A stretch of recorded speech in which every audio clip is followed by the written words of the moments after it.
A zebra walks into a local bar, takes a seat, and sighs.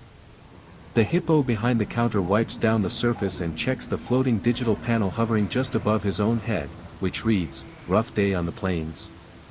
The zebra glances at the interface pulsing softly above his own collar, flashing a response into the air. Migration logic is failing again. The fox sitting on the stool right next to you triggers the panel hovering above his ears to scroll a series of rhythmic icons that mimic a laugh, and the three of you share a moment of genuine social play.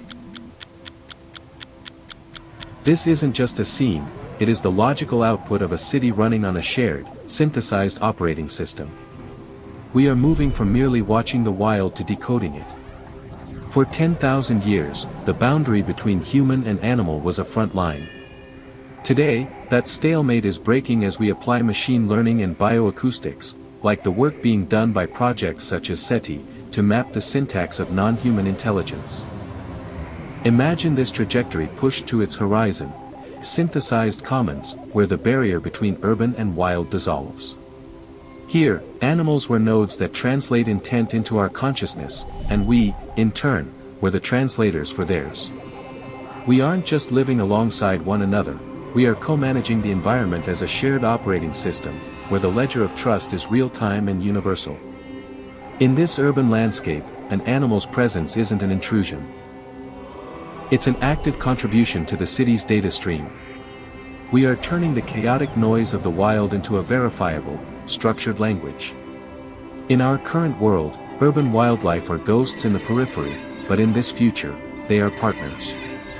They hold memories of the land that predate our concrete, acting as living archives of the soil, the water, and the shifting seasons.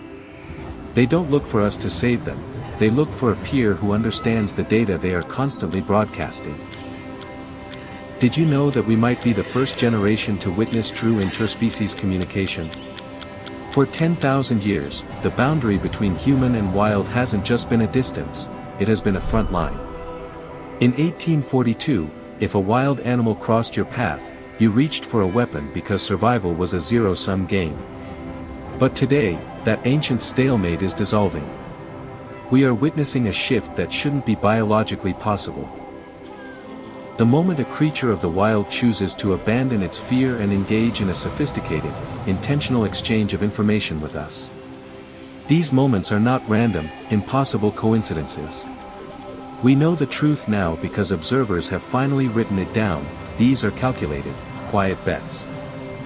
Imagine walking a forest trail when an elephant steps firmly across your path, refusing to let you pass.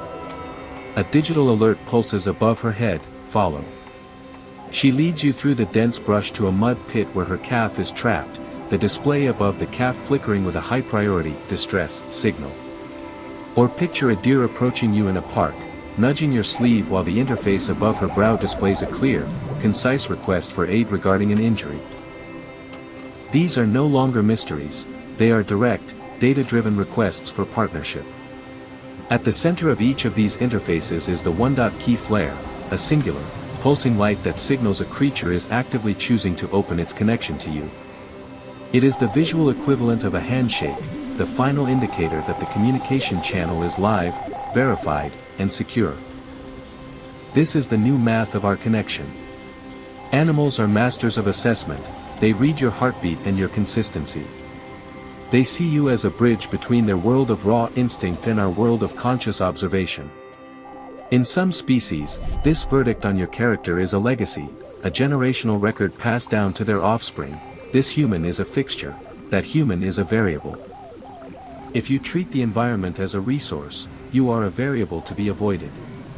If you treat it as a home, you become a fixture, a sanctuary. The trust you encounter today may have been earned by your steady presence years ago. When a creature acknowledges you, it is checking the ledger of your community's character.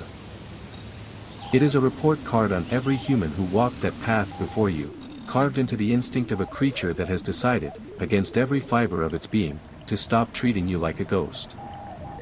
The naturalists of the past spent their lives trying to categorize the world from the outside, terrified that the wild would vanish. But the mystery now is much more intimate. Why would a creature of the wild, which owes us absolutely nothing, decide to stop and look you in the eye? The answer is that we are being watched, evaluated, and finally, granted an invitation into a world we were always meant to share. The question is, are you steady enough to hold that gaze? One dot. One breath. One key.